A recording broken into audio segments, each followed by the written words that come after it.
Ellen? Oh, there you are. All right, can you tell me what the hell's going on with AJ? He spent the night at the boathouse. But before he passed out, he informed Keisha that it was him and not me driving the car the night Jason got hurt. I see.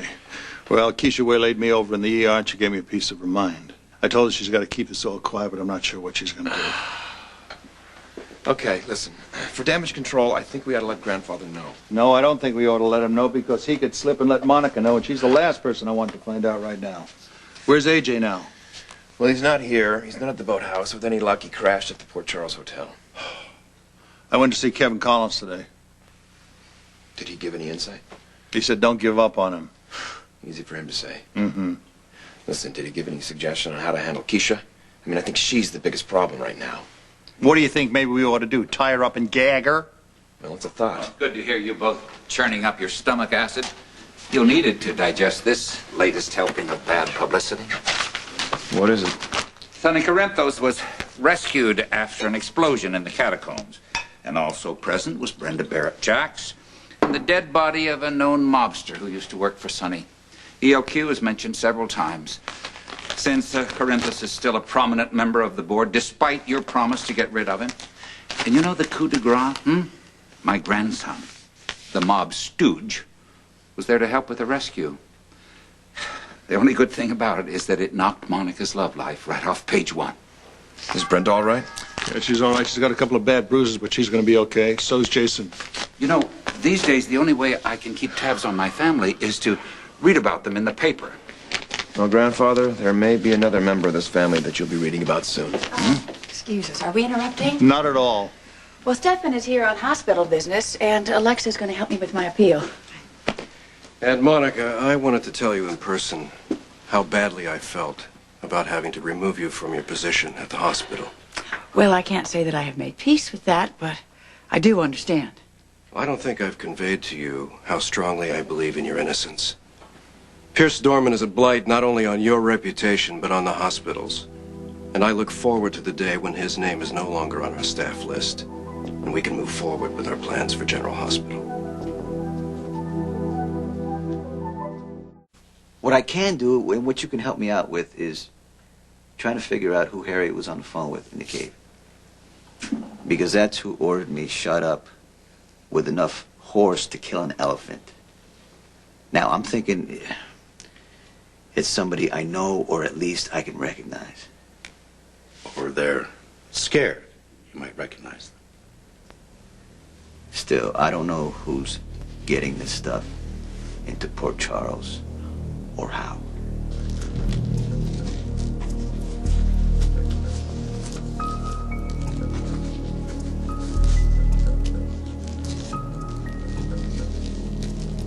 My prime target of investigation is going to be the nurse Dorman used. All I know for sure is Harry's mystery partner used a nurse to set me up. And she hasn't been seen since. Now, if I could only figure out the connection between Pierce Dorman and Rebecca Chase.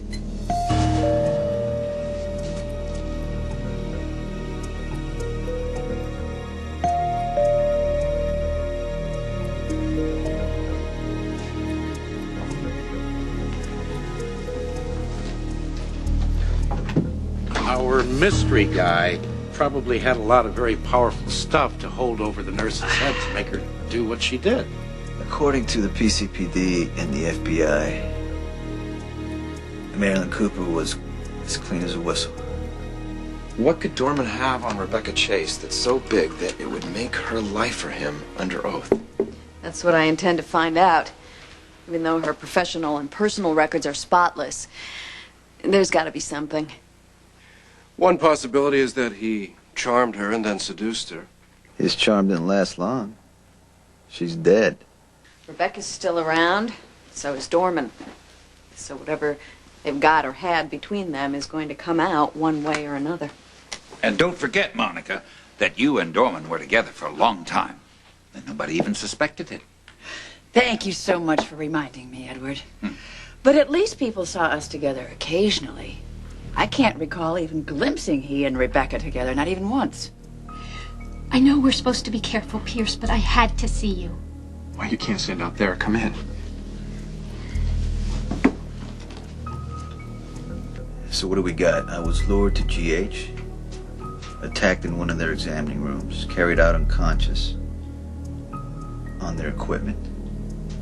I think this guy had access to all the facilities and set it all up. And then you heard the call bells in the background when you were on the phone with Harry. So obviously our guy works in a hospital. If Rebecca lied because she's infatuated with Dorman, how is he going to keep his hold over her if he can't acknowledge her at work? They can't be seen together in public. I can't imagine any woman, no matter how lovesick, that would put up with that forever. What's in it for her? She gets to stay out of jail. She may have been thinking with her hormones when she perjured herself, but if she allows Dorman to go to jail, she's going with him. The woman is between a rock and a hard place, which is exactly where we want her. Don't you realize how dangerous this is for you? For both of us, all it would take is one person who recognized you. I know, but I couldn't help it. I saw you today at the hospital and you looked so upset. It took every ounce of willpower I had not to put my arms around you. Well, I'm so glad that you resisted. I can't bear to see you hurt, Pierce. What happened? Did Monica threaten you again? No, I just received some bad news about someone who died. Oh, I'm so sorry. Honey, being apart is very painful for me, too. But it's not going to be forever, I promise, unless we screw things up and get careless. The only way that Monica or anybody else can hurt us now is if they find out that you helped me win the case by bending the truth a little. I know I took a chance today, but I am really very careful. No one is going to find out. They can't. Besides, it wasn't all a lie. She really did everything I said she did, even if I didn't hear her say those exact words. I didn't have to. I saw how upset you were when you told me about it. I saw how humiliated you felt. No wonder I had to pry it out of you. But I was so touched and proud that you trusted me enough to confide in me. That was the first time we made love, do you remember? As if I could forget. You were so sweet. All you wanted was to help me. I wanted to show you that not all women are like her. I would do anything for you, Pierce. And I would do anything for you too, honey. But we have to be strong. We both have to be strong now so that we can be together later.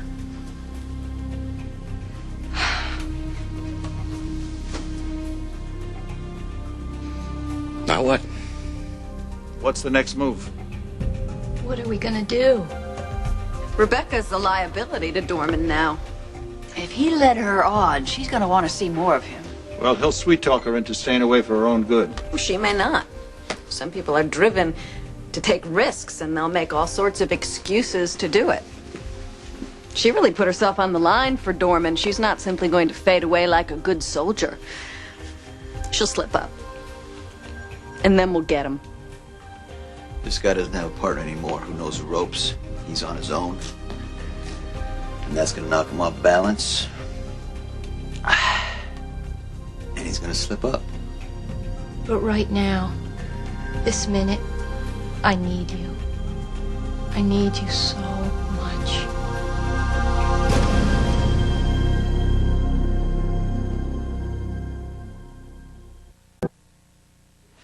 Rebecca is the most obvious lead, but I intend to aggressively pursue every other option. Well, with any luck, the second time around will hold no surprises. I certainly hope so. Monica, I wonder, before we wind up, could I ask you a favor? Get out of town before sunset? No, far from it. I so regretted having to ask for your resignation from the intern selection program. I promised myself I would undo the damage as soon as I could. And to that end, I wonder if you could look these over at your convenience and give us your unofficial input. Well, thank you. I would love to. Thanks.